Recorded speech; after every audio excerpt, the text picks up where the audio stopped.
السلام علیکم ورحمۃ اللہ وبرکاتہ۔ الحمد للہ رب العالمین، والصلاة والسلام علی اشرف الانبیاء والمرسلین نبینا محمد وعلی آلہ واصحابہ اجمعین وبعد۔ برادران اسلام، دینی اور ملی بھائیوں، نوجوان دوستوں، احباب و بزرگوں، قابل احترام ماں اور بہنوں، عزیز بچوں، جدید مناہج کی حقیقت کا جو یہ سلسلہ چل رہا ہے، اس سلسلے میں جس موضوع پر اس وقت گفتگو ہو رہی ہے وہ موضوع یہ ہے کہ جماعت تبلیغ کے جو ہمارے احباب ہیں، ان لوگوں کے یہاں کیسے کیسے عقائد پائے جاتے ہیں، اور یہ چیزیں ایسی ہیں جو کسی بھی طرح سے اتہام نہیں ہے، الزام نہیں ہے، تہمت نہیں، بہتان نہیں، بلکہ یہ وہ چیزیں ہیں جو براہ راست کتابوں میں موجود ہیں اور ایک سے زائد جگہوں پر موجود ہے۔ جماعت کے جو بڑے علماء ہیں، بڑے نام ہیں، ان لوگوں کے یہاں یہ عقائد نظریات موجود ہیں۔ اسی وجہ سے شیخ صالح بن فوزان حفظہ اللہ نے اس سلسلے میں کیے گئے سوال کا جو جواب دیا تھا، وہ جواب یہ دیا تھا کہ جو لوگ جماعت سے جڑے ہوئے تھے، بعد میں وہ الگ ہوئے، انہوں نے بہت ساری چیزوں کو اپنے آنکھوں سے دیکھا، بہت سارے عقائد، بہت سارے مسائل جو کتاب و سنت کے سے متعارض ہیں، اس کے خلاف ہیں، تو انہوں نے علیحدگی اختیار کر لی اور انہوں نے پھر باقاعدہ مستقل طور پر اسے بیان کیا اور اپنی کتابوں میں لکھا، اور اسی سلسلے کی چند باتوں کا تذکرہ یہاں پر کیا جا رہا ہے، اور کچھ باتیں آپ کے سامنے سے پہلے بھی آ چکی ہیں، کچھ باتیں آج آپ کے سامنے آئیں گی۔ مقصد صرف اور صرف یہ ہے کہ اللہ تبارک و تعالی ہم سب لوگوں کو، جو لوگ بھی خاص طور پر اس جماعت سے جڑے ہوئے ہیں، وہ ان عقائد کو بہت ہی زیادہ سنجیدگی کے ساتھ، بہت ہی زیادہ کہہ لیجیے کہ ہوش مندی کے ساتھ، فکر مندی کے ساتھ ان باتوں کو سنیں، کتابوں کو کھولیں، کتابوں کو پڑھیں اور دیکھیں کہ واقعی یہ عقائد جو لکھے ہوئے ہیں، جو عقائد تھے ان اکابر کے، بڑوں کے، یہ عقائد کس طرح سے کتاب و سنت کے خلاف ہیں۔ معمولی چیزیں، بعض جزوی مسائل میں غلطی کا ہو جانا، یا مثال کے طور پر خلاف چلے جانا، یا اجتہادی طور پر کوئی چوک ہو جانا، اس سے کسی کو انکار نہیں ہے، لیکن مسئلہ یہ ہے کہ نہ یہ مسائل جزوی مسائل ہیں اور نہ یہ مسائل ایسے ہیں کہ کہیں چوک سے کوئی بات ہو گئی ہے۔ یہ مستند طور پر اس اعتبار سے لکھی گئی ہے کتابوں کے اندر کہ یہ ہمارا عقیدہ ہے، یہ ہمارا نظریہ ہے، ہم ان پوری جماعت اس پر متفق ہے، پوری جماعت اس پر اکٹھا ہے۔ اس طرح سے ان عقائد کو جماعت کے عقائد کے طور پر بیان کیا گیا ہے۔ اس سے پہلے جو چند باتیں آئی ہیں ان میں یہ باتیں آ چکی ہیں کہ عقیدے میں یہ نقشبندی ہے، عقیدے میں یہ ماتریدی ہیں، اشعری ہیں، اور اس کی حقیقت آپ کے سامنے پیش کی گئی کہ یہ دونوں نام جو آپ سنتے ہیں اس میں کون سا عقیدہ چھپا ہوا ہے۔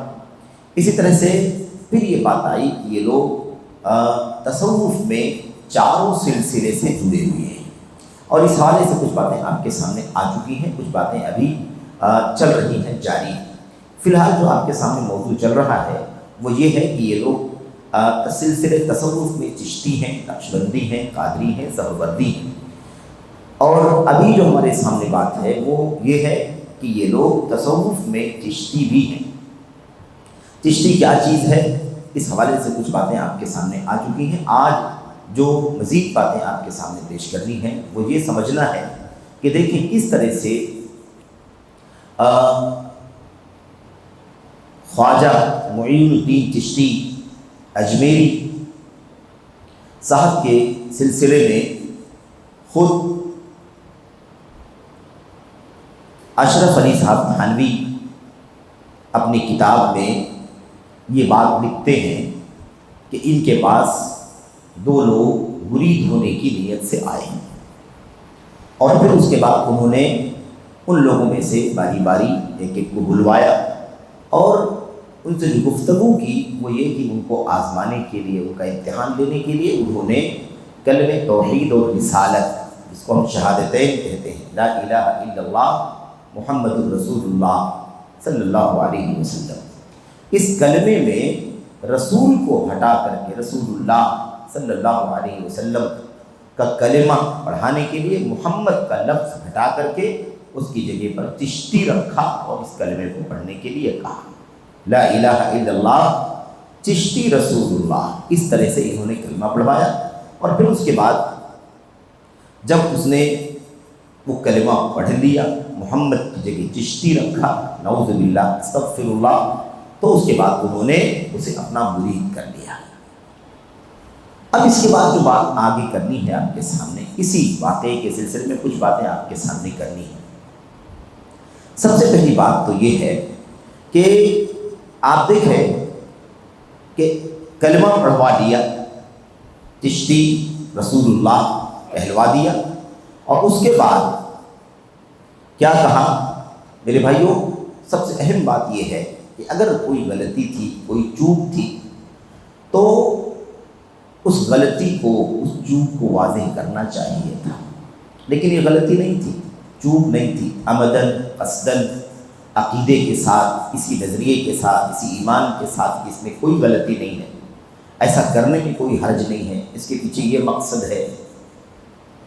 اس طرح سے اس پورے واقعے کو سنوارنے کی، اس کو خوبصورت بنانے کی کوشش کی گئی، اور چشتی رسول اللہ جو خواجہ معین الدین چشتی رحمۃ اللہ علیہ نے کلمہ پڑھوایا، اس کلمے کو صحیح قرار دینے کے لیے کہ ایسا کرنے میں کوئی حرج نہیں ہے، اس کی یہ تعویل ہے، اس کی یہ توجیہ ہے، یہ ثابت کرنے کے لیے اشرف علی صاحب تھانوی نے جو بات کہی ہے وہ میں آپ کے سامنے پیش کرنا چاہتا ہوں۔ غلطی کسی سے بھی ہو سکتی ہے، اس غلطی کو واضح کر دینا، غلطی کا اعتراف کر لینا، غلطی کی وضاحت کر دینا، یہ سب سے بلندی کی چیز ہے۔ غلطی کا اعتراف، چوک کا اعتراف، رجوع، حق تسلیم کر لینا، باطل سے نکل جانا، یہ انسان کو چھوٹا نہیں کرتا بلکہ انسان کو بڑا بنا دیتا ہے، اور جو جتنا بڑا علم والا، تقوی والا، اللہ تبارک و تعالیٰ سے ڈرنے والا ہوتا ہے، اتنا ہی زیادہ اس چیز میں وہ بلند ہوتا ہے، برتر ہوتا ہے۔ دیکھیے اس واقعے پر اشرف علی صاحب تھانوی نے جو بات کہی ہے وہ کیا ہے؟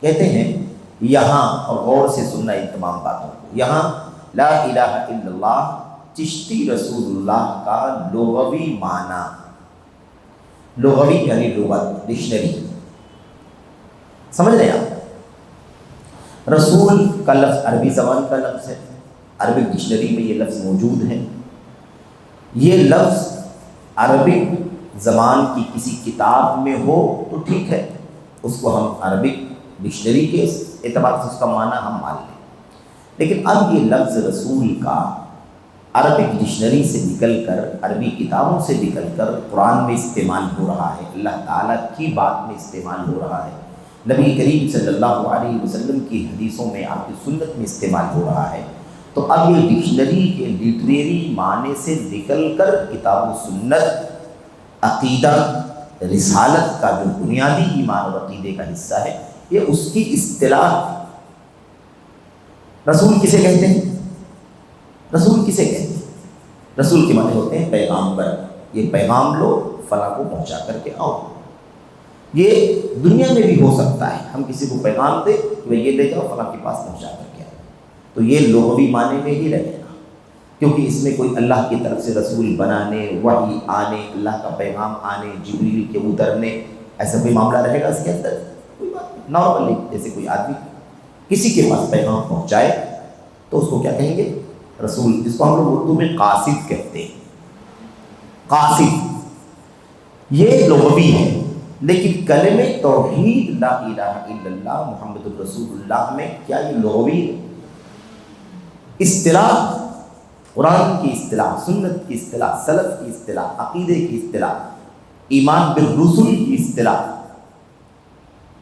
آپ دیکھیے تعویل بڑی خطرناک ہے. یہ افسوس کی بات ہے کہ اس کی تعویل کی جائے، اس کو سنوارنے کی کوشش کی جائے.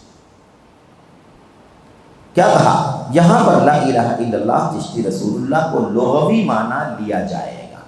کیوں لیا جائے گا؟ لینے کی کیا گنجائش ہے جب وہ لغوی ہے نہیں، اصطلاحی ہے، لغت سے نکل کر اصطلاح میں استعمال ہو چکا ہے، تو آپ اس کا لغوی معنی کیسے لے سکتے ہیں؟ کیسے لے سکتے ہیں آپ بتائیے؟ ایسے تو ہم توحید کو لغوی معنی لیں، ایسے ہی ہم آخرت کا لغوی معنی لیں، ایسے ہم نماز کا لغوی معنی لیں، ایسے ہم زکوٰۃ کا لغوی معنی لیں. آپ بتائیے ایسے ہم فرشتے ملک کا لغوی معنی لیں، ایسے ہم کتاب کا لغوی معنی لیں. تو یہ قرآن اور اس کے علاوہ تورات، زبور، انجیل سے نکل کر کے ہر مارکیٹ میں بکنے والی گلیوں میں ہر کتاب اس کے اندر شامل ہو جائے گی کہ نہیں ہو جائے گی؟ تو کیسے ایک اصطلاحی چیز کو ہم لغوی معنی میں گھما کر کے واپس کیسے لا سکتے ہیں؟ کلمہ طیبہ لا الہ الا اللہ محمد الرسول اللہ ہے. اگر یہ کلمہ کوئی آدمی، اگر محمد الرسول اللہ کا جو لفظ ہے، جملہ ہے، جس میں رسالت کا اقرار ہے محمد الرسول اللہ صلی اللہ علیہ وسلم کی، اگر لغوی معنی ذہن میں رکھ کر کے، دل میں رکھ کر کے، میرے بھائیوں اگر زبان سے اقرار کرے، گواہی دے، تو کیا اس کا کلمہ درست ہوگا؟ کیسے ہوگا؟ اس رسول سے کون مراد ہے؟ کیا محمد کے علاوہ دنیا میں اور کسی کے لیے یہ کلمہ ہو سکتا ہے؟ کوئی اور رسول ہو سکتا ہے؟ لغوی معنی کیسے دیا جا سکتا ہے؟ مناسب سے، بڑے ناموں سے، پیری مریدی سے کوئی عقیدے کا مسئلہ نہیں بدل سکتا ہے. اور افسوسناک بات ہے، بڑی جرأت کے ساتھ یہ بات کہی جا رہی ہے کہ یہاں پر چشتی رسول اللہ کا لغوی معنی یعنی پیغام پہنچانے والا لیا جائے گا. پیغام پہنچانے والا لیا جائے گا، یہ معنی عام معنی لینا چاہ رہے ہیں. یہ کلمہ کفر نہیں ہے، یہ کلمہ کفر نہیں ہے. اس میں اس سے زیادہ خطرناک بات ہے میرے بھائی، وہ کلمہ پڑھوا لینا ایک غلطی، ایک گناہ، ایک جرم تھا جو ایک وقت ہو کر کے ختم ہو گیا، لیکن اس پر یہ عقیدہ جو پوری امت کو دینے کی کوشش کی جا رہی ہے کہ ایسا کہنے کہلوانے میں کوئی کفر کی بات نہیں ہے. یہ خطرناک مسئلہ ہے کہ ایک تربیت کی جا رہی ہے، ایک ذہن دیا جا رہا ہے، ایک فکر دی جا رہی ہے کہ اس میں کوئی عیب کی بات نہیں. چشتی اگر محمد کی جگہ پر چشتی کو لگا دیا جائے، کسی اور تیسرے چوتھے پانچویں کا نام لگا کر کے رسول اللہ اگر کوئی کہتا ہے تو لغوی معنی میں استعمال ہو سکتا ہے. تو پھر کوئی امت کے علماء جو رسولوں کا پیغام قیامت تک پہنچانے والے ہیں، کسی کا بھی نام استعمال کیا جا سکتا ہے. اس کا مطلب کتنی خطرناک بات ہے، کتنی سنگین بات ہے. یہ خطرناک زیادہ ہے اس سے کہ کہا جائے کہ یہاں لغوی معنی لیا جائے گا، یہ کلمہ کفر نہیں ہے. اچھا، اب اس کے بعد اس کی دلیل یہ دیکھیے آپ، دلیل اور غور کریں دلیل پر. دلیل کیا ہے؟ کہتے ہیں کیونکہ صحابی رسول ابن مربع انصاری رضی اللہ تعالیٰ، زید رضی اللہ تعالیٰ، زید بن مربع نام ہے ان کا، زید بن مربع انصاری رضی اللہ تعالیٰ عنہ نے کہا تھا انی رسول رسول اللہ الیکم، انی رسول اللہ الیکم، میں تمہارے پاس اللہ کے رسول کا رسول ہوں، میں تمہارے پاس اللہ کے رسول کا قاصد ہوں، میں تمہارے پاس اللہ کے رسول کا نمائندہ بن کر آیا ہوں. اللہ کے رسول ہے محمد صلی اللہ علیہ وسلم، انہوں نے مجھے یہ پیغام دیا ہے کہ میں یہ لے جا کر آپ تک پہنچا دوں، تو میں اللہ کے رسول کا قاصد ہوں، اللہ کے رسول کا نمائندہ ہوں.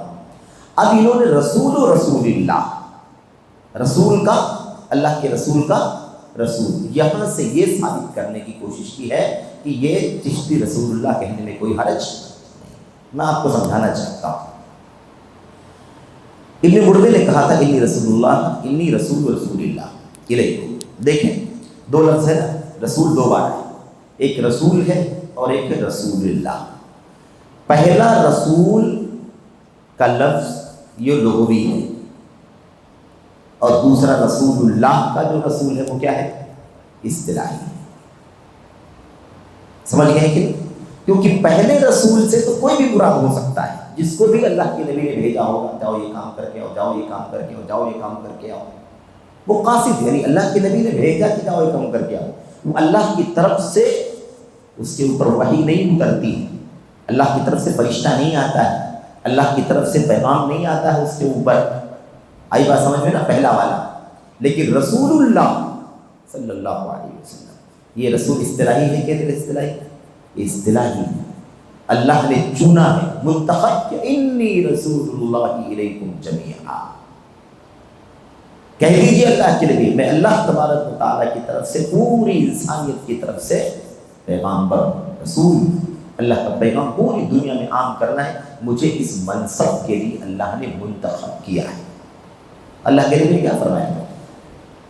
پورا لمبی بات ہو جائے گی۔ اللہ کے نبی نے فرمایا تھا کہ اللہ تبارک و تعالیٰ نے پوری دنیا میں عرب میں سے اس علاقے میں سے بنو ہاشم کو منتخب کیا اور مجھے بنو ہاشم میں سے منتخب فرمایا۔ مصطفیٰ ہوں میں، چنا ہوا ہوں، مجھے اللہ نے منتخب کیا ہے ساری دنیا میں سے۔ تو آپ بتائیے کہ اس سے رسول اللہ سے یہ استدلال کرنا کہ ایسے ہی زید بن مربے نے کہا تھا اس میں کوئی برائی نہیں ہے، کتنی غلط بات ہے۔ زید بن مربے پہلے والے رسول تھے کہ اگلے والے رسول تھے؟ بتائیے، پہلے والے تھے نا، یعنی اللہ کے رسول نے ان کو بھیجا کہ جاؤ یہ کام کر کے آئے۔ اور یہاں کیا کہا گیا ہے؟ یہاں کہا گیا ہے کہ چشتی اللہ کے رسول ہیں، اور یہاں پہ زید کس کے رسول ہیں؟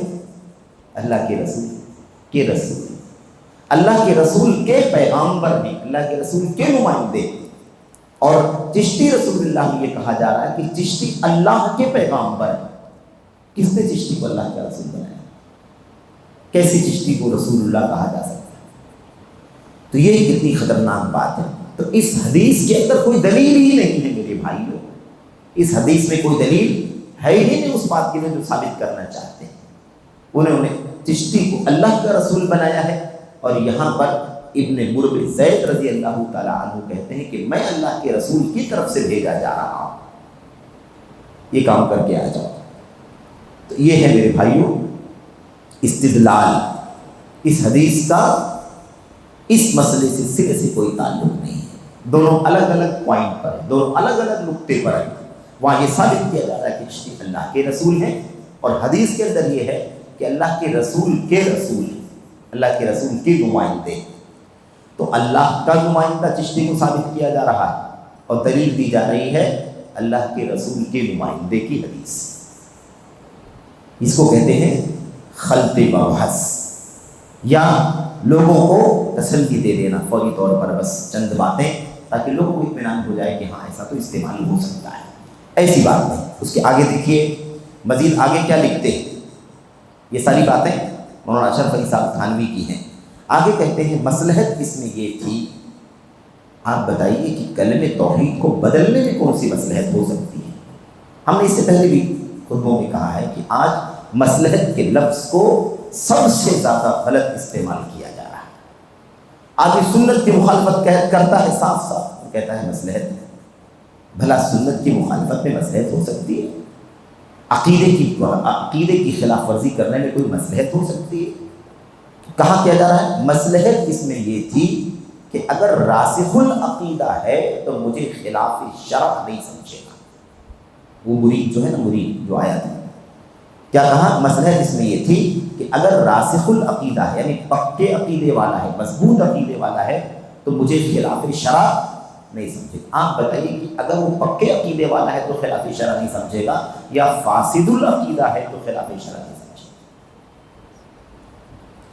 عقیدہ فاسد ہے اس لیے اس کو شریعت کے مطابق سمجھنا، اگر عقیدہ درست ہوتا تو کبھی اسے شریعت کے مطابق نہیں سمجھتا۔ پوری تاریخ میں اسلام کی آمد سے لے کر آج تک پوری تاریخ میں ایک واقعہ بتلا دے کوئی کہ ایسا بھی کسی نے کیا ہوگا کہ کلمہ طیبہ، توحید، رسالت کا کلمہ، شہادتین، اس کے اندر کسی نے محمد صلی اللہ علیہ وسلم کی جگہ کہ لفظ کو ہٹا کر کے اس کی جگہ کسی امتی کا نام لکھا ہوگا اور اس کو صحیح عقیدہ ثابت کر رہا ہوگا، شریعت کے مخالف نہیں بلکہ شریعت کے موافق ثابت کر رہا ہوگا۔ کتنی بڑی جرأت کی بات ہے! تعویل کرنے سے حق بدل نہیں سکتا، سچائی کا تبدیل نہیں ہو سکتی۔ آپ دیکھیے تو کہتے ہیں مصلحت، یہ فساد ہے، مصلحت نہیں مفسدہ ہے، یہ فساد ہے، یہ برائی ہے میرے بھائیوں۔ کلمہ طیبہ کے اندر تلاوت کرنا، کھلواڑ کرنا اور اس کے بعد اس کو سنوارنے کی کوشش کرنا، ایسا بولنے والا کفریہ بات بولنے والا نہیں ہے۔ ایسے ہی یہ کہنا کہ اگر راسخ العقیدہ ہے تو مجھے خلاف شرع نہیں سمجھے گا، بھائی عقیدہ فاسد ہوگا تو خلاف شرع نہیں سمجھے گا، جس کا عقیدہ درست ہوگا وہ 100% اسے خلاف شرع سمجھے گا، اور خلاف شرع ہے اگر نہیں ہے تو اس کا کوئی شاہد، اس کا کوئی نمونہ سلف صالحین کے زمانے میں بتا دیں، صحابہ کرام کے دور میں، تابعین کے دور میں، تبع تابعین، امام محدثین، اور آج تک اس واقعے کے پہلے تک، اس واقعے کے بعد تک کسی کتاب و سنت اور منہج سلف کے حامل سے ایسی کوئی بات ثابت ہے تو کتنی خطرناک بات ہے۔ اچھا، تعویل کرے گا، خلاف شرع نہیں سمجھے گا مجھے بلکہ تعویل کرے گا۔ اب کلمہ طیبہ کی بھی تعویل کرو، لا الہ الا اللہ کی بھی تعویل کرو، محمد رسول اللہ کے اندر چشتی رسول اللہ کر دیا جائے، اس کی بھی تعویل کر لو کہ ایسا ایسا ہے، اس لیے کوئی حرج کی بات یہ کہا جا رہا ہے۔ یہ عقیدہ کون دے رہا ہے؟ یہ مولانا اشرف علی صاحب تھانوی یہ عقیدہ بتا رہے ہیں، وہی تعویل کر رہے ہیں، وہی اس کا سپورٹ کر رہے ہیں، اسی واقعے کو، وہی اس واقعے کو سنوارنے کی، خوبصورت بنانے کی کوشش کر رہے ہیں تاکہ اس کے اوپر سے داغ دھبا ختم ہو جائے۔ مجھے خلاف شرع نہ سمجھے گا اور تعویل کرے گا ورنہ بھاگ جائے گا۔ بھاگ جانا ہی چاہیے تھا، وہ بدعقیدہ تھا، اس لیے چشتی رسول اللہ پڑھنے پر راضی ہو گیا۔ یہ بھی بدعقیدگی کی دعوت ہے جو اس کو سنوارنے کی کوشش کی جا رہی ہے، اس کو اچھا بنانے کی کوشش کی جا رہی ہے۔ کلمہ توحید، کلمہ رسالت صحیح اور اصلی اور حقیقی معنی پر قائم رہے، یہ زیادہ عزیز ہے کسی بڑے سے بڑے کا دفاع کرنے کے مقابلے میں۔ یہ ہمارا اور آپ کا ایمان اور عقیدہ ہونا چاہیے۔ اب آئیے ہم لوگ ذرا اب اس پر ہم تبصرہ کرتے ہیں، کہ اس میں غلطی، فساد، برائی کیسے کیسے، کیونکہ اگر آپ اس کو نہیں سمجھیں گے تو ہمارے بہت سارے عزیزوں کو، نوجوانوں کو اس طرح کی باتیں کہہ کر کے ورگلا دے گا۔ پکے عقیدے والا تھا، وہ تھوڑی چشتی کو اللہ کے رسول مانتا تھا، وہ تو محمد ہی کو اللہ کے رسول مانتا تھا، پکے عقیدے والا تھا، اس لیے ہم نے کہلوا دیا اس کو، اس لیے مجھے غلط نہیں سمجھے گا، تعویل کر دے گا کہ حضرت نے آزمایا ہوگا۔ بھلا کلمہ توحید اور رسالت کو اس طرح سے بدلنے کی کیا ضرورت ہے؟ آپ کا کون سا مقام ہے کہ کلمہ توحید کو تبدیل کر کے آپ اپنی مرید، اپنی پیری کا، اپنی شیخیت کا اور اپنی مریدیت کا لوگوں سے، میرے بھائیوں، کی بیعت دیں گے؟ کیا چیز ہے؟ اس تعویل میں کئی غلطیاں ہیں، کئی مغالطہ ہیں۔ آئیے دیکھتے ہیں۔ نمبر 1، سب سے پہلی چیز یہ ہے، نمبر 1، کلمے میں محمد الرسول اللہ ہے۔ کلمہ کیسا ہے ہمارا؟ محمد الرسول اللہ، جس میں تعویل کی ادنا گنجائش نہیں ہے، ایک دم صاف ہے نا، محمد صلی اللہ علیہ وسلم اللہ کے رسول ہیں۔ اگر محمد کو ہٹایا جائے گا صلی اللہ علیہ وسلم، جس کا نام لایا جائے گا اس کے بارے میں گواہی دی جائے گی کہ کیا ہے، وہ اللہ کا رسول ہے۔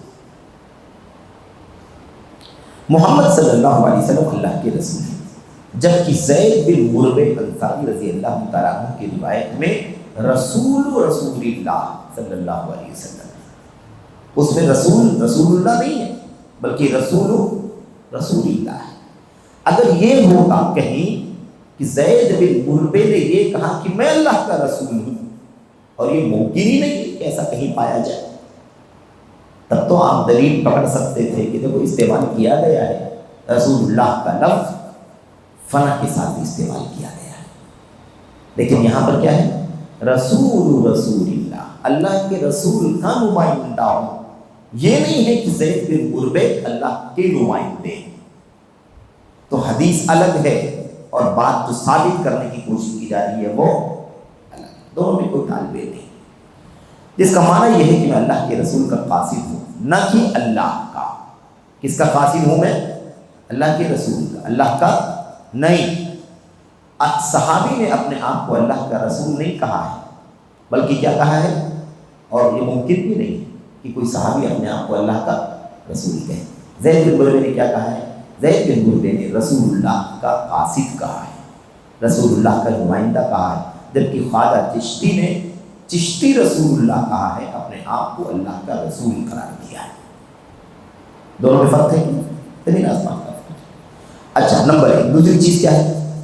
یہ اس لیے کہ اگر آپ کے سامنے کوئی زید بن بربے کی حدیث لے کر کے آئے اور آپ کو یہ ثابت کرنے کی کوشش کرے کہ دیکھو ایسا تو استعمال ہوا ہے، تو آپ اس کو سمجھائیں کہ میرے بھائی حدیث کے اندر کہیں نہیں ہے کہ زید بن بربے نے کہا کہ میں اللہ کا رسول ہوں، اللہ کے رسول کا رسول ہے، اس میں کوئی مسئلہ نہیں، کوئی قباحت کی بات نہیں۔ رسالت کا اعتراف، رسالت کا دعویٰ نہیں ہے، رسالت کا اقرار نہیں ہے، اپنی رسالت کی گواہی نہیں ہے، بلکہ رسول اللہ صلی اللہ علیہ وسلم کی طرف سے بھیجا گیا ایک خاصیت۔ دوسری بات کیا ہے؟ حکیم الامت اشرف علی تھانوی صاحب نے خواجہ چشتی کی حمایت میں اور برات میں، یعنی ان کو پاک صاف ثابت کرنے کے لیے بڑی آسانی سے لغوی معنی کہہ کر تعمیل کر دیا ہے۔ لغوی معنی، لٹریری میننگ میں لے لو اس کو، ایسا کہہ کر کے تعمیل کر دیا۔ حکیم الامت صاحب سے سوال یہ ہے کہ کیا کلمہ طیبہ لا الہ الا اللہ محمد رسول اللہ میں رسول کا لغوی معنی مراد ہے یا اصطلاحی معنی مراد ہے؟ بتائیں، اتنی دنیا کلمہ پڑھتی ہے اللہ کی توحید کا، نبی کی رسالت کا، تو لغوی معنی میں پڑھتی ہے یا شریعت اور قرآن اور سنت کی اصطلاح میں رسول کے اعتبار سے کلمہ کا اقرار کرتی ہے؟ جو اس کی حیثیت ہوگی وہی چشتی کی حیثیت ہوگی۔ اگر یہ لغوی ہوگا کلمہ تو آپ کہہ سکتے ہیں کہ لغوی طور پر چشتی پڑھا گیا، لیکن اگر یہ اصطلاحی ہے تو چشتی کا ایک اقرار بھی کیا ہوگا؟ اصطلاحی ہوگا۔ اسی بات کو سمجھنا ہے، رسول کا معنی لغوی ہے یا اصطلاحی؟ ظاہر ہے کہ ہر صاحب ایمان، صاحب علم و ایمان جانتا ہے کہ محمد صلی اللہ علیہ وسلم لغوی معنی میں اللہ کے رسول نہیں ہے، لغوی معنی میں اللہ کے رسول نہیں ہے، نعوذ باللہ، بلکہ اللہ کی طرف سے مصطفیٰ، مجتبیٰ، اصطلاحی رسول، چنے ہوئے، منتخب کیے ہوئے، اللہ کی طرف سے سلیکٹ کیے ہوئے اللہ کے رسول ہیں۔ یہ اصطلاحی رسول ہیں، لغوی رسول نہیں ہے۔ تو اب یہ بتائیں کہ کیا اسی کلمہ طیبہ میں محمد کی جگہ چشتی کو اللہ کا رسول قرار دینا اور اس کا کلمہ پڑھوانا اصطلاحی رسالت کا اقرار ہے یا لغوی رسالت؟ بات سمجھ میں آ گئی؟ جی۔ تیسری بات کیا ہے اس کے اندر؟ تیسری بات یہ ہے کہ کلمہ طیبہ لا الہ الا اللہ محمد رسول اللہ، توحید اور رسالت کے اقرار اور شہادت کے اس کلمہ پاک کو لغوی قرار دینا کتنی جرأت کی بات ہے۔ اللہ کے کلام کا لفظ ہے۔ اچھا، یہ بھی ایک فتنہ میں آپ کو بتاؤں کہ آج ایسے لوگ بھی بہت سارے ہیں، اور ابھی میڈیا پر بھی کچھ لوگ ہیں، کچھ لوگ دنیا سے جا بھی چکے ہوں گے۔ یہ بھی ایک بہت بڑا فتنہ ہے اور سمجھنے کی ضرورت ہے کہ لوگ اس میں بھی شبہہ پیدا کرنے کی کوشش کرتے ہیں۔ کہتے ہیں یہ جو کلمہ ہے نا لا الہ الا اللہ محمد رسول اللہ، یہ ایسے کہیں قرآن میں حدیث میں نہیں آیا ہوا ہے، ایسے قرآن میں حدیث میں کہیں بھی نہیں آیا ہوا ہے۔ کیا ثابت کرنا چاہتے ہو؟ کیا بتانا چاہتے ہو؟ بھئی لا الہ الا اللہ قرآن کریم میں یہ کلمہ دو گواہی پر مشتمل ہے کہ نہیں مشتمل؟ دو گواہی پر مشتمل، ایک اللہ کی الوہیت کی گواہی اور ایک نبی کی رسالت کی گواہی۔ دو گواہیاں ہیں، دونوں گواہیاں قرآن میں ہیں کہ نہیں ہیں؟ ایک نہیں، 10 جگہوں پر آپ کو ملے گا لا الہ الا اللہ، لا الہ الا ہوا، لا الہ الا انا، قرآن کریم میں ہے کہ نہیں؟ کتنی جگہوں؟ محمد رسول اللہ قرآن کریم میں ہے کہ نہیں؟ تو آپ یہ کیوں شبہ ڈالتے ہیں امت کے عوام کے دلوں میں، ان کے ذہنوں میں کہ یہ کلمہ درست نہیں ہے، اکٹھا پڑھا جاتا ہے، ایسے لا الہ الا محمد رسول اللہ اس طرح قرآن کے اندر نہیں؟ کیسے قرآن کریم کے اندر نہیں؟ دو گواہیاں ہیں، دونوں گواہیاں قرآن کریم میں موجود ہیں، اکٹھا رہنا ضروری نہیں ہے، اکٹھا رہنا دونوں گواہیاں کا ضروری نہیں ہے، دونوں گواہیاں موجود ہیں اور دونوں گواہیاں مسلمان ہونے کے لیے ضروری ہیں۔ دونوں گواہیاں اس لفظ شہادتیں، اور اللہ کے نبی علیہ السلام کی حدیث کے بارے میں جو بات کہہ دیا کہ حدیث رسول میں کہیں نہیں آیا ہے، یہ تو لا علمی ہے، جہالت ہے۔ پہلی بات بھی جہالت کی ہے، یہ مسئلہ ہی جہالت کا ہے۔ لیکن یہ کہنا کہ حدیث رسول سے نہیں، کتنی حدیثیں ہیں جس میں دونوں گواہی ایک ساتھ میں موجود، اشہد ان لا الہ الا اللہ و اشہد ان محمد عبدہ و رسولہ۔ تو یہ بھی ایک شبہہ ہے۔ ایسے بہت سارے آپ کو میڈیا پر ملیں گے، نقطہ بتائیں گے، بھاری پوائنٹ نکال کر کے دیں گے، اور اس طرح کی باتیں عوام کے ذہن میں لا کر کے عوام کو شک شبہے میں ڈالنے کا کام کریں گے۔ تو یہاں یہ بات سمجھنے کی ہے، کتنی جرأت کی بات ہے کہ اس کلمہ طیبہ کو لغوی قرار دیا، اصطلاحی نہیں بلکہ لغوی ہے۔ کیا دنیا بھر کے مسلمان کلمہ طیبہ میں محمد الرسول اللہ کی گواہی جو دیتے ہیں وہ لغوی میں دیتے ہیں یا اصطلاحی طور پر دیتے ہیں؟ ہم جو گواہی دیتے ہیں لغوی دیتے ہیں کہ اصطلاحی دیتے ہیں؟ بتائیے۔ کیا کہا؟ جو چشتی رسول اللہ کے لغوی معنی مراد ہے، یعنی اگر یہ کلمہ جو گواہی دیتے ہیں اگر یہ لغوی گواہی دیتے ہو تو ٹھیک ہے، پوری دنیا کے مسلمان جو گواہی دے رہے ہیں وہ کتاب و سنت کے عقیدے کے مطابق اصطلاحی گواہی دیتے ہیں کہ اللہ کے سوا کوئی سچا معبود نہیں اور محمد رسول اللہ صلی اللہ علیہ وسلم اللہ کے رسول۔ تو جب وہ اصطلاحی گواہی ہے تو چشتی بدل دیا محمد کے لفظ کی جگہ پر، تو یہ گواہی لغوی ہے کہ اصطلاحی ہے؟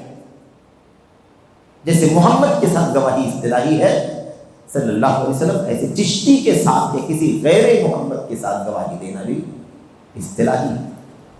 ہم اس اصطلاح کو نکال کر کے اپنی طرف سے لغوی نہیں بنا سکتے، لغوی سے اصطلاحی بنا ہے، اصطلاحی سے لغوی نہیں ہو سکتا۔ یہ کلمہ توحید و رسالت کے ساتھ سراسر کھلواڑ ہے۔ اچھا، چوتھی بات، تصوف اور پیری مریدی کی اس بدترین بدعت کو، یہ تصوف کی بدعت ہے، تصوف کی بدعتوں میں سے میرے بھائیوں اس طرح کا کام کہ پیر ہوں میں، آپ مرید ہیں، تو آپ کتنا مجھے اپنا پیر مانتے ہیں، کتنا مرید آپ میرے ہیں، کس حد تک میرے مرید ہیں، کتنا آپ میرے اشاروں پر چلیں گے، کام کریں گے، کتنی غلامی آپ میری کر سکتے، اس کو ثابت کرنے کے لیے اس طرح کی باتیں کرنا، یہ بدعت کس کی ہے؟ صوفیت کی بدعت ہے۔ بھلا دنیا میں استاذی اور شاگردی کی کوئی مثال اللہ کے نبی محمد رسول اللہ صلی اللہ علیہ وسلم اور آپ کے صحابہ سے بڑھ کر کے ہو سکتی ہے؟ اللہ کے نبی سے بڑا کوئی استاذ اور معلم نہیں، اور آپ کے صحابہ سے بڑھ کر کے آپ کا کوئی شاگرد نہیں۔ کتنی مریدی تھی صحابہ میں، صحابہ کی رسول اللہ صلی اللہ علیہ وسلم سے، اور کیسی استادی تھی رسول کریم صلی اللہ علیہ وسلم کے اپنے صحابہ کرام کے ساتھ۔ اس 23 سالہ نبوت کے دور میں کوئی مثال ایسی ملتی ہے کہ اللہ کے نبی اپنی اطاعت، اپنی رسالت اور اپنی استاذی منوانے کے لیے اس طرح کی کوئی حرکت کروائے؟ کلمہ بدل، کلمے کے اندر خرد خرد کر کے آزمانے کی کوشش کرے۔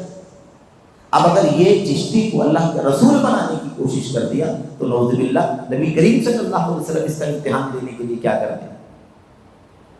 کتنی جرأت کی بات ہے اس طرح کی بات کرنا۔ اور کیا کہا؟ یہ ہے کہ اس کی اہمیت ثابت کرنے کے لیے، یعنی پیری مریدی کی اہمیت ثابت کرنے کے لیے، صوفیت کی اہمیت ثابت کرنے کے لیے کلمہ طیبہ میں تصرف اور اس کے ساتھ کھلواڑ کرتے ہوئے اس طرح اپنی پیری اور بزرگی کا کلمہ پڑھوانا کیا شریعت اسلامیہ میں جائز ہے؟ اس کی کیا حیثیت ہے؟ لیکن یہ پورا دین ہے، صوفیت کا پورا دین ہے۔ پانچویں بات، دراصل اشرف علی صاحب تھانوی جو حکیم الامت کہلاتے ہیں، ان کا خواجہ چشتی کی اس حرکت کا دفاع کرنا، جو کلمہ پڑھوایا چشتی رسول، اس کا دفاع کرنا، اس کی تعویل کرنا، یعنی اس کو گھما کر کے دوسرے معنی میں، لغوی معنی میں لے کر کے ہلکا کرنا، یہ بلا وجہ نہیں ہے۔ یعنی ایسے ہی اشرف علی تھانوی صاحب نے یہ کام نہیں کیا ہے، اس کے پیچھے بہت سارے اسباب ہیں، کئی اسباب ہیں، اور وہ اسباب کیسے ہیں؟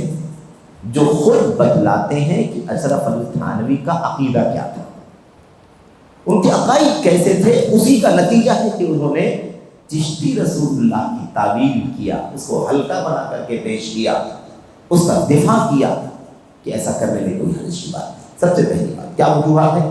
سب سے پہلی چیز تو یہ ہے کہ حکیم الامت صاحب تصوف کے متعدد سلسلوں سے جڑے ہوئے ہیں اور ان سے بیعت ہیں۔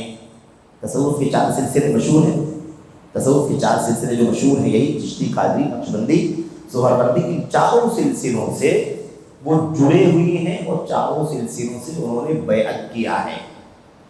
یعنی ان چاروں سلسلوں کے جو پیر لوگ، بزرگ لوگ ہیں، ان کے ہاتھ پر ہاتھ رکھ کر کے، یا اگر ان کا زمانہ نہیں پایا ہے، ظاہر ہے کہ زمانہ نہیں پایا ہے، تو ان کے جو سلسلے کے جو پیر لوگ آگے ان کے زمانے میں تھے، ان کے ساتھ انہوں نے کیا کیا ہے؟ بیعت کیا، مرید لوگ۔ دلیل کیا ہے؟ دلیل ہے کہ کتاب کے سر ورق پر بھی نام اسی طرح درج ہے، اشرف علی تھانوی کا نام ہے۔ یہ ساری باتیں اشرف علی تھانوی صاحب کی کتاب سے ہی بیان کی جا رہی ہیں۔ جو عقیدہ جو آپ کے سامنے چشتی رسول اللہ کا بیان کیا گیا، یہ ان کی کتاب ہے جس کا نام میرے بھائی اس سے پہلے آ چکا ہے اور پھر آ رہا ہے آگے وہ نام۔ کیا نام لکھا ہے اشرف علی تھانوی صاحب کا؟ واقف اسرار حقیقت و معرفت۔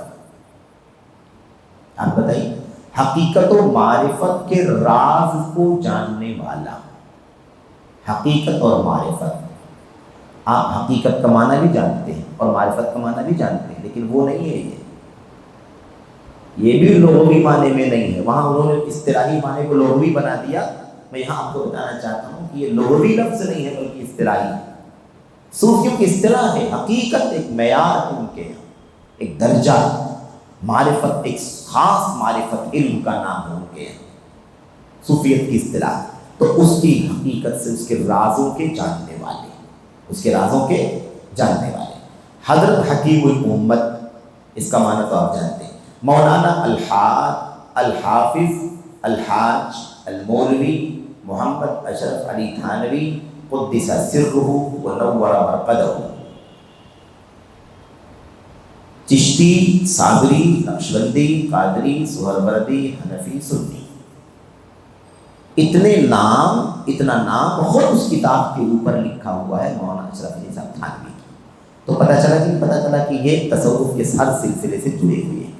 چاروں سلسلے یہ ہوں گے، اس کے علاوہ وہ صابری بھی ہیں، اور ایسے ہی میرے بھائیوں وہ آگے چل کر کے حنفی مسلک کے حساب سے، اور سنی، سنت کا تو کھلواڑ دنیا میں بہت کیا گیا، سنت کا نام لے کر کے لوگوں نے بہت کھلواڑ کیا میرے بھائیوں۔ کوئی اہل سنت سے ہٹنا نہیں چاہتا ہے اور کوئی منمانی کرنے سے باز رہنا بھی نہیں چاہتا، الا ماشاء اللہ۔ تو سنی کا لفظ لگانے سے نام کے ساتھ میرے بھائیوں کوئی سنی نہیں ہو جائے گا۔ میں لگا لوں اور سنت پڑھنا چاہوں تو کیا سنی مانا جاؤں؟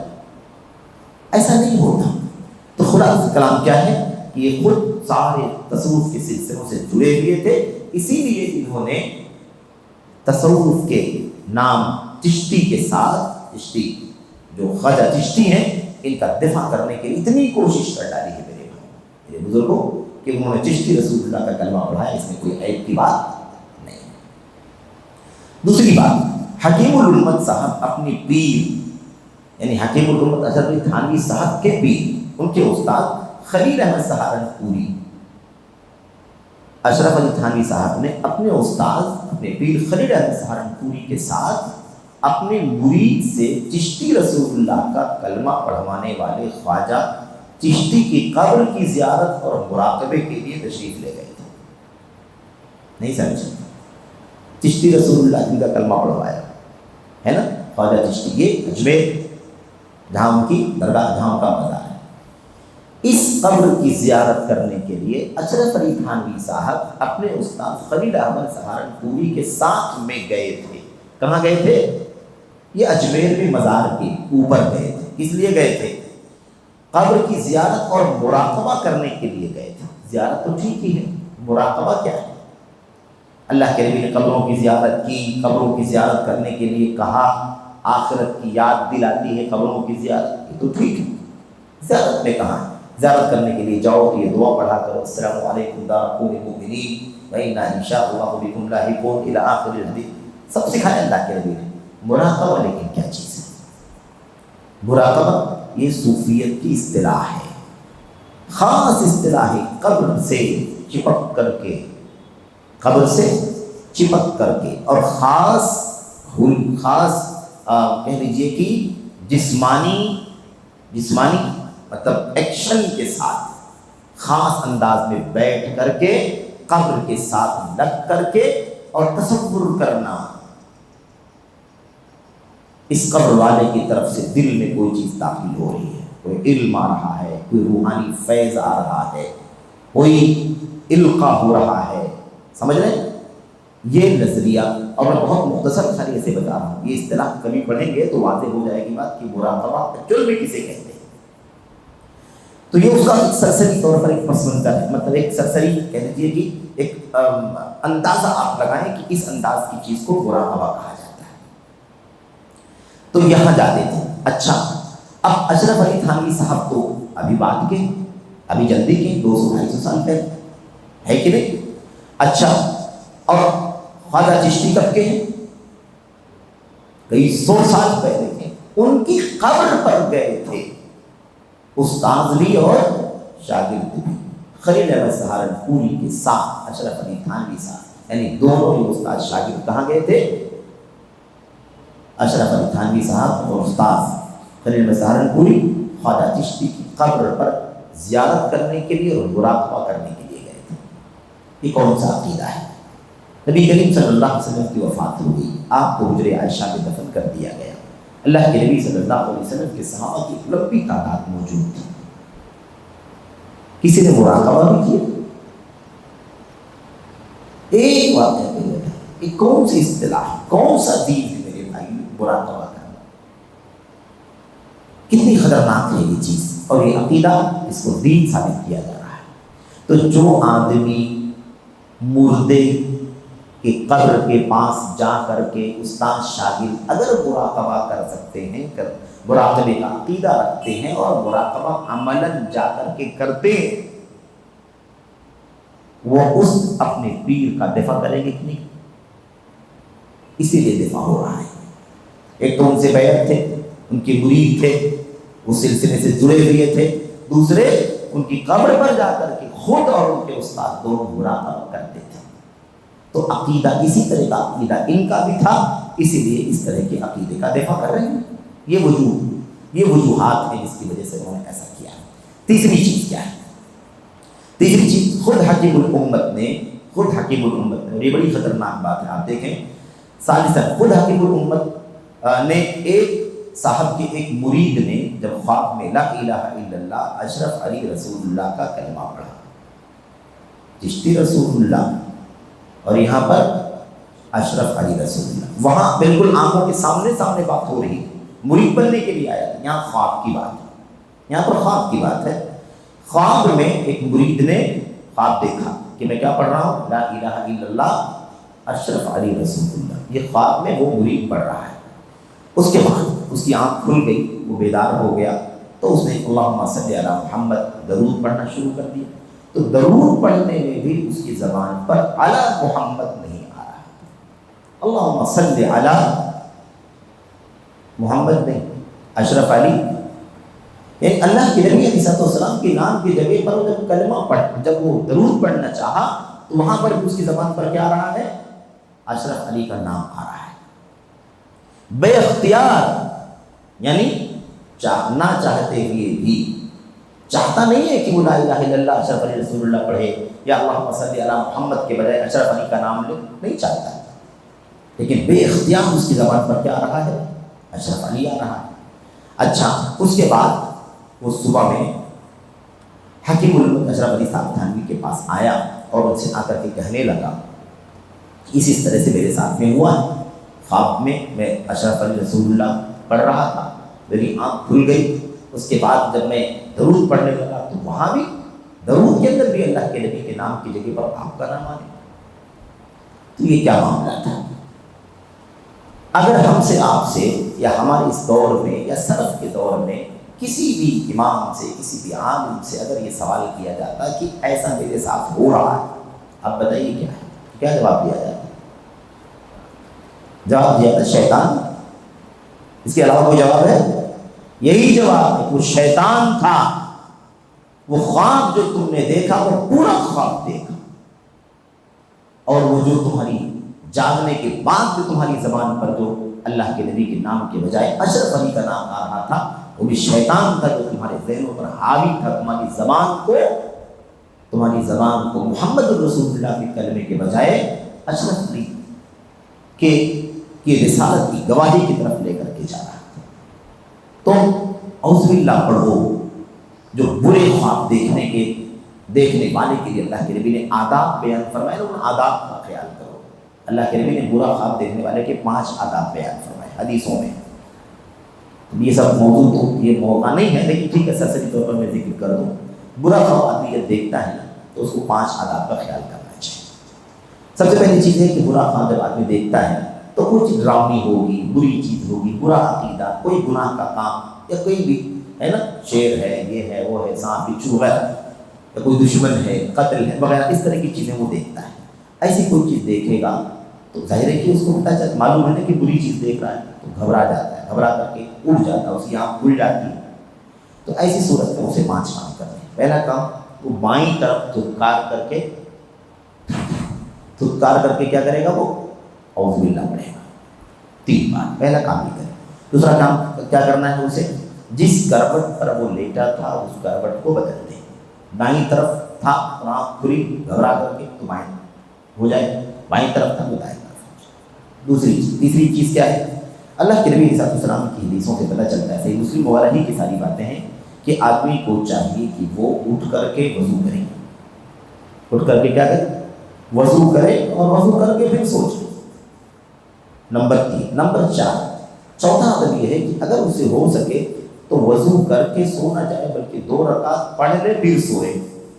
2 رکعت پڑھے اور پھر سوئے۔ چوتھی بات۔ 5ویں بات، اب وہ خواب کسی کو بھی بیان نہ کرے۔ لیکن یہ 5ویں والی چیز پر کوئی رکتا نہیں ہے، چین نہیں آتا جب تک بیان نہ کر دے کسی سے۔ لیکن یہ نہیں سمجھتا آدمی کہ بیان کرنا خطرناک ہے، اگر بیان نہ کرے تو شاید برے خواب دیکھنے کا سلسلہ رک جائے یا کم ہو جائے۔ لیکن بیان کرنے کی وجہ سے پھر وہ زیر بحث آتی ہے، گفتگو ہوتی ہے، واقعہ ذہن میں آتا ہے، وہ اس کو بیان کرتا ہے، وہ اس کو بیان کرتا ہے، وہ اس کو یاد دلاتا ہے، تو شیطان کو پھر گھبراہٹ میں ڈالنے کا موقع ملتا ہے، خوف زدہ کرنے کا موقع ملتا ہے۔ اس لیے اس کو چاہیے کہ بیان بھی نہ کرے، نہ دوست سے، نہ دشمن سے، نہ عزیز سے، قریب سے، نہ دور، کسی سے بھی بیان نہ کرے۔ یہ چیز بالکل ضروری ہے، اس پر چلے انشاءاللہ برے خواب دیکھنا بند ہو جائے گے انشاءاللہ تبارک و تعالیٰ۔ خیر، تو یہ خواب اگر مثال کے طور پر کسی نے بیان کر دیا ہوتا سلف کے دور میں کہ ایسا ایسا ہو رہا ہے، سلف یہ کہتے ہیں کہ شیطانی خواب ہے، برا خواب ہے، اللہ سے پناہ مانگو، توبہ کرو، ہے نا، اللہ تبارک و تعالیٰ کی پناہ میں آؤ شیطان سے، مردود سے، وہ تمہیں کفری خواب دکھا رہا ہے، شرکیہ خواب دکھا رہا ہے، یہ بدعقیدگی والا خواب دکھا رہا ہے۔ لیکن آپ دیکھیے کہ حکیم صاحب نے کیا جواب دیا ہے اس کا، کیا کہا انہوں نے؟ حکیم صاحب سے آ کر کے اس بات کا ذکر کیا تو حکیم صاحب نے اسے توبہ استغفار کرنے کا حکم دینے کے بجائے توبہ کرتے، استغفار کرتے، اللہ سے پناہ مانگتے، اس کا حکم دینا چاہیے تھا، ایسا کچھ نہیں کیا انہوں نے کیا کیا؟ اس بات کو، اور اس کے بعد کلمے، اس کے بعد درود ابراہیمی جو ہے اس میں بھی اللہ کے نبی کا نام آنے کے بجائے اشرف علی تھانی، اس کا جواب دیا اس واقعے میں تسلی تھی کہ جس کی طرف تم رجوع کرتے ہو وہ بعونی تعالی متبع سنت ہے۔ یہ جواب ہی اتباع سنت کے خلاف، یہ جواب کیسا ہے؟ سنت کے خلاف جواب ہے۔ اس کو توبے کی، استغفار کی، اللہ سے اللہ تبارک و تعالیٰ کی پناہ ڈھونڈنے کی تلقین کرنا چاہیے کہ تم شیطان سے اللہ کی پناہ مانگو۔ تو اس کے بجائے کیا کیا؟ اس واقعے میں تسلی ہے کہ تم جس کو فالو کرتے ہو، یعنی مجھے اشرف علی تھانوی کو جو تم فالو کرتے ہو نا، اس کے مقلد ہو، ان کے پیچھے چلتے ہو، ان کی باتوں کو مانتے ہو، وہ متبع سنت ہے۔ یہ دیکھیے جناب، ہم نے پہلے ہی کہا ہے کہ سنت کا لفظ بہت غلط استعمال کیا جا رہا ہے، جس کے من میں آیا سنت کا لفظ استعمال کرنا۔ اب یہ بدعقیدگی بھی سنت ہے، یہ بدعقیدگی بھی سنت ہے، اس کو سنت کہا جا رہا ہے۔ آپ نے میرا کلمہ پڑھا ہے کوئی بات نہیں، آپ نے درود میں نبی کے نام کی جگہ میرا نام لیا ہے کوئی بات نہیں، اس کا نتیجہ یہ ہے کہ آپ میرا نام جو بار بار کلمے کے اندر آ رہا ہے، خواب میں اور درود ابراہیم میں بھی میرا نام آ رہا ہے، یہ اس بات کا اشارہ ہے کہ میں سنت کا پابند ہوں۔ اپنی صفائی، اپنی پارسائی، کہاں ہے سنت؟ دور دور تک سنت نظر نہیں آ رہی۔ ایک بھی آپ پورے واقعے میں ایک نقطہ بتاؤ جہاں سنت آپ کو دکھائی دے رہی ہے؟ کون سی سنت؟ برے خواب کے بارے میں بتایا گیا ہوتا ہے کہ برا خواب ہے، بیان نہیں کرنا چاہیے، یہ سنت ہوگی۔ آداب بیان کیا جاتا، سنت ہو۔ اس واقعے کو کے بعد کہا جاتا ہے کہ تمہیں اللہ کی پناہ مانگنی چاہیے، اللہ سے توبہ کرنا چاہیے۔ اگر کسی صحابی کی زبان، اللہ کے نبی نے عام حدیث قولی بیان فرمایا، جس نے غلطی سے واللات کہہ دیا، لات منات عزا بتوں کے نام ہے، لات و منات عزا ہبل وغیرہ، اب چونکہ مشرکین تھے پہلے، اللہ نے ان کو ایمان کی توفیق عطا فرمائی، اللہ کے نبی کے صحابہ اور ساتھی بن گئے، ایمان کا اعلیٰ مقام اللہ نے عطا فرمایا، تو کبھی نہ عقیدے کے بغیر کبھی زبان پر چڑھی ہوئی بات اگر آ جائے، واللہ کہنے کے بجائے آدمی جلدی سے کیا کہہ دے؟ واللہ والعزا وغیرہ، تو اللہ کے نبی کیا فرمایا؟ فَلْيَقُلْ لَا إِلَهَ إِلَّا اللَّهُ، تو فوراً لا الہ الا اللہ کہہ کر کے اپنے ایمان کی تجدید کرے، اپنے ایمان کو تازہ کرے، رینیو کرے، کیونکہ زبان پر کفریہ چیز آ گئی ہے، گرچہ عقیدے میں نہیں ہے لیکن زبان پر آ گئی ہے، تو کیا کہنا ہے؟ لا الہ الا اللہ، تاکہ فوراً یہ ختم ہو جائے، صاف ہو جائے، اللہ کی توحید میں کوئی بھی خلل باقی۔ یہ اللہ کے نبی نے تعلیم دی صحابہ کو۔ یہاں ایک آدمی نے عمدن و قصدن، خواب والی بات تو ہو گئی، اس کے بعد جاگتے تھے، پھر آ کر کے بیان کیا، اور وقت کا عالم کیا کہتا ہے؟ اس میں اشارہ ہے کہ تم جس کی پیروی کر رہے ہو وہ تو ایسے۔ میرے بھائیوں، باتیں تو جذبات کی بھی بہت زیادہ ہیں، لیکن ہم آپ کو بہت اطمینان سے سمجھانا چاہتے ہیں، اپنے بھائی کو، اور بار بار ہم نے بات کہی ہے، یہ باتیں برائے تنقید نہیں ہیں، برائے اصلاح ہیں۔ اگر یہ برائے تنقید ہیں مثال کے طور پر، تو پھر شرک کی مذمت نہیں کرنا چاہیے تھا۔ نبی نے شرک کی مذمت کی، قرآن میں شرک کی مذمت کی گئی، بدعت کی مذمت کی گئی، بدعقیدگی کی مذمت کی گئی۔ تو یہ عقائد باطل ہیں، جن کے یہ عقائد ہیں وہ باطل عقائد والے ہیں، ان باطل عقائد سے بچو، ان باطل عقائد سے توبہ کرو، ان گندے اور باطل عقائد سے اللہ تبارک و تعالیٰ کی پناہ مانگو کہ اللہ تبارک و تعالیٰ تمہیں گندے عقیدوں سے بچائے۔ اس مقصد کے لیے باتیں ذکر کی جا رہی ہیں، اور اس میں خیر خواہی ہے میرے بھائیوں، اپنے بھائیوں کے لیے خیر خواہی ہے میرے بھائیوں، آپ کے ایمان کی حفاظت، آپ کے عقیدے کی حفاظت، تاکہ آپ اللہ کی سچی توحید پر قائم ہو جائیں، اللہ کے نبی کی سچی رسالت پر آ جائیں، اور امت کے سلف کا جو فہم اور سمجھ ہے اس کے مطابق آپ زندگی گزاریں۔ یہ پیغام پہنچانے کے لیے باتیں بطور مثال ذکر کی جا رہی ہیں۔ یہ ہے، دیکھا آپ نے، یہ ہے۔ آپ اس کی تمام چیزوں کی دلیل، ان تمام چیزوں کے حوالے آپ کے سامنے لکھے ہوئے ہیں، کون سی کتاب ہے، کہاں سے چھپی ہے، کیا پیج نمبر ہے، سب آپ کے سامنے موجود ہے۔ اچھا، اب جو یہ آخری بات شیخ نے کہی، حکیم الامت صاحب نے، مولانا اشرف صاحب نے، کہ بِقَوْلِهِ تَعَالَى متبع سنت ہے، تو متبع سنت، اتباع سنت تو ایک دعویٰ ہے۔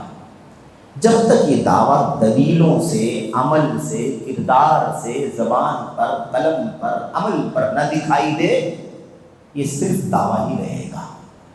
دعویٰ جب تک دلیلوں سے ثابت نہ ہو جائے اس کی کوئی حیثیت نہیں، دعویٰ تو کوئی کچھ بھی کر سکتا ہے۔ اسی واقعے کو دیکھ کر اس واقعے میں کون سی اتباع سنت آپ کو دکھائی دے رہی؟